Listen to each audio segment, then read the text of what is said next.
Welcome to the Sonic News Network for Sonic News reviews and walkthroughs, and yesterday saw the release of Sonic Boom. Yep, Sonic Boom finally came out on Cartoon Network. It was there at 7 a.m. and I had to DVR it because I had SATs at 8 a.m. So hopefully that went well. Any case, we're going to be reviewing episode 1, which is technically 2 episodes because Sonic Boom is, 15-minute episodes in a 30-minute time slot. So we're going to be reviewing the first episode of the series. So let's talk about that intro then, shall we? For one, it's just a stereotypical adventure music intro. There's literally nothing here. It's not better than any of the other Sonic themes. Think about it. Think about how memorable the other ones was. You had Saturn. Sonic, he can really move. Sonic, he's got an attitude. Sonic, he's the fastest thing alive. He's the fastest thing alive. He's the fastest thing alive. AOSTH.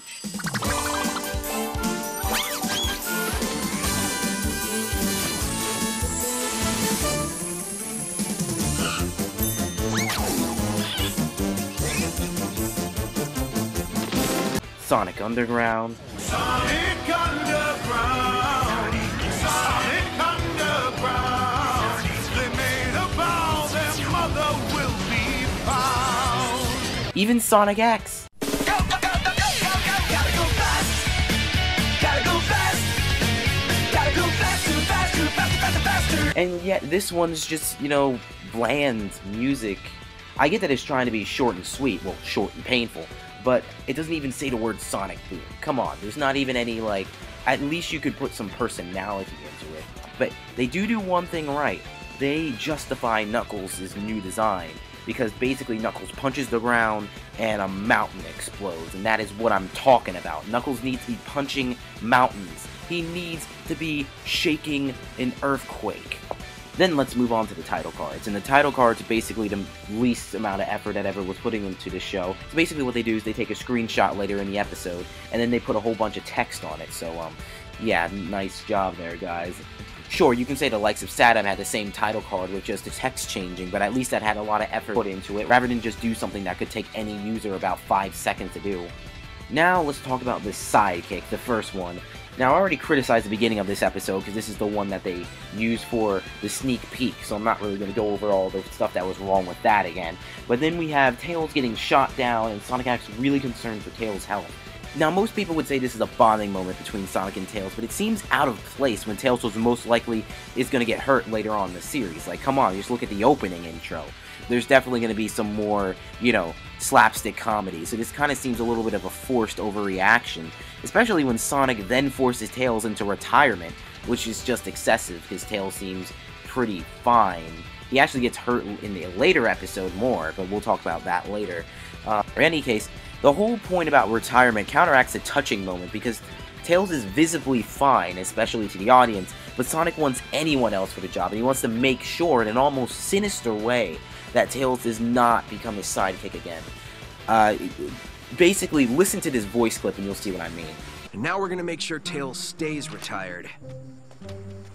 But as you can see there, Sonic posts an audition for a new sidekick. Eggman becomes interested quite weirdly for his affection, which I don't honestly like. It's a funny moment, but it's then kind of a little bit worrying. What fool would want to be Sonic's sidekick? Spending every day with him, enjoying his friendship and respect. Not me, that's for sure. Then we actually go to the scene with the auditions, and who the heck is that? Oh no, I'll tell you who that is. It's Gray Sonic with a hat and no spikes. Oh, very good character design. I'll be sure to put that down in the list of note. Now, I will say Amy is funny in this scene, but I don't really know what her character is now. I guess she's just a varied girl type, where it's more hyperactive and cheerful, and also has a chipper girl attitude with the play. I do like her Saints Go Marching In. That is pretty cool. Chris the Pizza Man, who juggles and sings. Oh, when the Saints go marching in. Knuckles also has a funny moment, one of the funny moments of this first part of the episode, so I guess I might give it that honor. Then Tails and Eggman show up for the job, and I do like the exception. You can't be my sidekick. All qualified candidates welcome. Among both Eggman and Tails, because that is a good point. that is a good point to use, which shows some, you know, intelligence among the creators. Sonic, who doesn't want either of them for the job, also brings along a beaver into the finals, who just leaves the plot later anyway, so really, what's the point of it in one joke? And then the final race begins. Eggman cheats like always, and then tries to destroy Tails. And Eggman hits his plane, and Tails goes down yet again. An ace pilot, but gets shot down twice in the first episode, so we're already doing great on continuity here. And Sonic rescues Tails, and then Eggman reveals that Burnbot can burn things, and then breaks the ice, not really burning or melting it, because even though he does shoot fire things, and it does seems to burn a hole or melt a hole, it kind of just cracks all the ice, so I don't even know what that was. Nice job with physics. And Sonic falls into the water, and here's the main problem with the episode. So Sonic can't get up. He can't get out of the water because, you know, he can't swim, and obviously he can't grab onto that ice because he would slip, really. Or he just doesn't want to care because he doesn't even try. Whatever. Any case, and Tails can't lift him up with his tails for no reason other than he's waterlogged, which, if you don't know what waterlogged means, that means when something gets wet or if something gets filled with water, which Sonic obviously didn't get filled with water, or when something gets drenched in water, like, you know, fur, that gets really heavy, that it gets waterlogged, and honestly, that must be some very heavy fur if Tails can't even lift him out of the water, which gets thrown out the window because then Tails lifts Sonic not only out of the water, but in the air. So much for that, I guess. And Sonic does a homing attack on Burnbot, and Eggman goes away, ending the plot, with Tails flying off just to kind of punch the plot in the face right there. Then we get a small moment with Sonic and Tails, and Sonic references how Tails gets his own plane, which must be like iPhones, because they're easily broken and replaced. And then finally, we get a moment with Amy and Knuckles. Knuckles, what's wrong? Well, there's the voice acting. I knew that was going to come up in the first episode. But it's overall a nice moment. And overall, the first, I guess you can say, episode part of this episode actually has some problems, but the comedy is still good, and the second one's even better. Now, the next part of the episode is called Can an Evil Genius Crash on Your Couch for a Few Days? It's a really good episode despite the long title, honestly. There's some great comedy, there's not many problems, and a decent plot combined with a good twist. Basically what this series should be, honestly.